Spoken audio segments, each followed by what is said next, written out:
Welcome to the SDA Housing Podcast, brought to you by NDIS Property Australia. Before starting this episode, we need to provide a general disclaimer. Information contained in this podcast is general in nature only. It does not take into account the objectives, financial situation, or needs of any particular person. You need to consider your financial situation and needs before making any decisions based on the information in this podcast. And you should consider seeking independent and professional advice for your personal circumstances. All right, let's begin. Hello everybody, my name is Debbie from NDIS Property Australia, and you're listening to the SDA Housing Podcast, a show that explains, highlights, guides and brings awareness about all things SDA in this ever-changing NDIS world. This is our monthly SDA Unlocked episode where we delve into the supply and demand data for specialist disability accommodation in different areas around Australia. Today I am going to talk about Melbourne South East. There's been a lot of interest in Melbourne since the inception of SDA, really. We have had a lot of development go into the western areas, the northern areas, and now we have discovered that one of the biggest areas of demand is the southeast, and this has been known, I guess, now for the last year, 18 months, and of course that's where everybody's building. So we thought, let's have a look at what the data's telling us currently. Is it still a place to look at? Is it still worth going into the southeast areas of Melbourne? So those of you who have listened to my episodes in the past will be aware that the SA4 region, statistical area 4, is the ABS area that most of the NDIS data is broken down into. Also, part of it is broken down into the smaller SA3s. The SA3s in relation to the SA4 here, southeast Melbourne, is 5. Cardinia, Casey North, Casey South, Dandenong and Monash.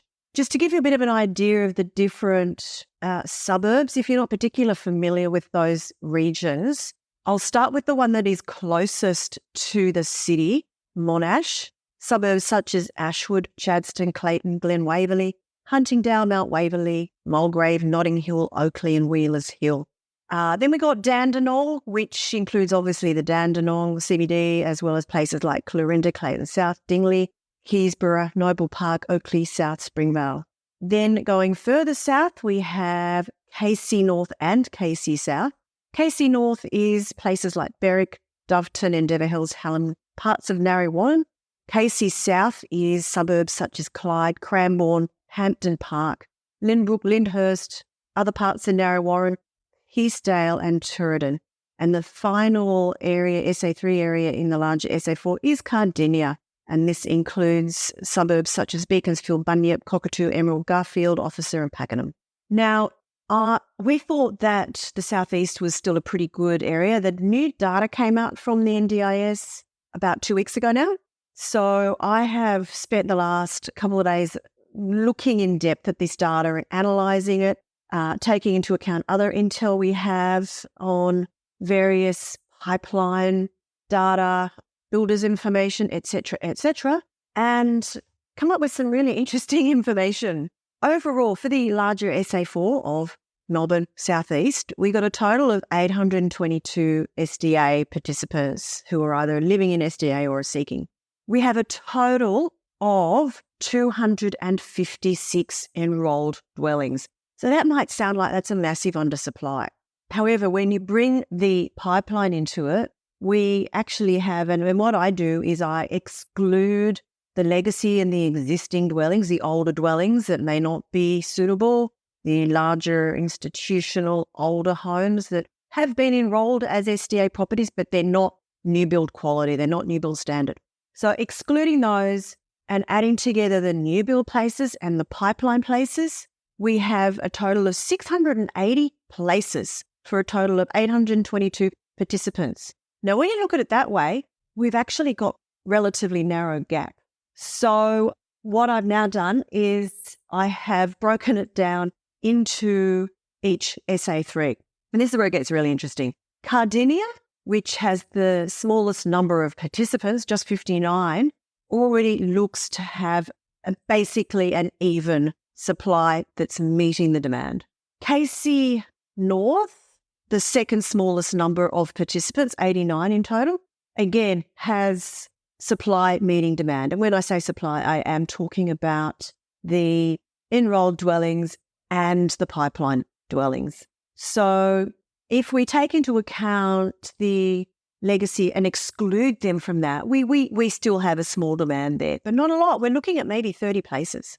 If we're looking at Dandenong, again, we've probably got a small demand when you exclude the legacy and existing homes. But other than that, if you're looking at the overall supply versus demand, we've actually got an oversupply in Dandenong, which does worry me.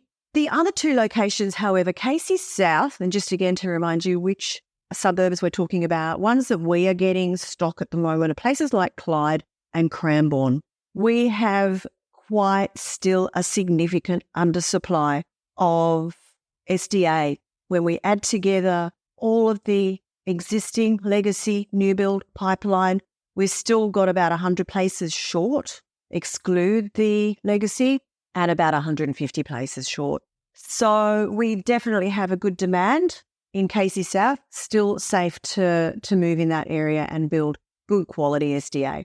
But the area that really stands out, and look, this is no surprise, the Monash area, which is those suburbs such as Ashwood, Chadstone, Glen Waverley, Mulgrave, Notting Hill, etc., massive undersupply. It is the area with the largest number of SDA participants, 244 in total, and we have a supply of barely 63. So that is dwellings. If we break it out into places, we have an undersupply of about 182 places. So that is big. And of course, take out the legacy, a lot of legacy properties and a lot of existing old properties in this area, which makes the need for new build SDA even more chronic. We got a need for maybe 375 places to be built. Unfortunately, this is the area where you are not going to get land easily and cheaply. There's no new estates going up there. So we're stuck with the problem we're now facing in all the big cities around Australia, where the demand is and where the lack of supply is in the areas that it's often just too difficult or too expensive to build. However, if you do manage to source land in those areas that is suitable, if you have a property, an old property, and you're willing to do a knockdown rebuild, that area, that Monash region is prime for that.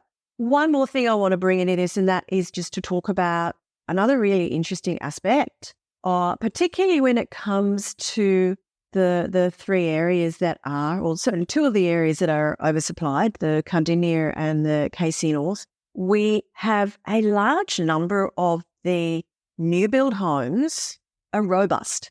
Cardinia, 31% of the new build properties are robust. In KC North, 50% of the new build properties are robust, which is unbelievable.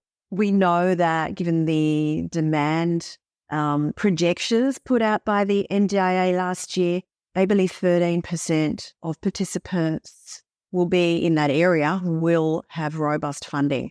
So when we're looking at 50% of the houses are built to robust, we know that there's a massive oversupply of them, and probably a good need, even in this oversupplied area, for HPS properties, FAIL. So that's just another really interesting aspect. And also in KC South, which, as I mentioned, is a well undersupplied area. Again, we have 41% of properties that are new build. So not just in the pipeline, but are actually enrolled new build properties are robust. And we don't need 41% homes robust in that area. So just something to think about. If you are looking at the southeast region, there is still some good demand in particular areas, but you do need to be careful where you go. And if you are going into an area that does appear to have a level of supply meeting demand, you're still probably okay to build one of the HPS FA properties, but make sure, as we tell everybody, make it a good design and a desirable property that is going to be the property of choice for any SDA participant looking to move into a home in that area.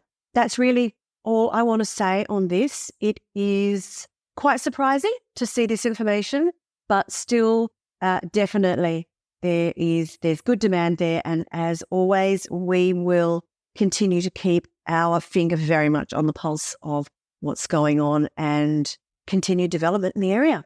If you have any questions about this, or if you have any other areas that you'd like analysed for the demand data, be more than happy to look into that. Just let us know.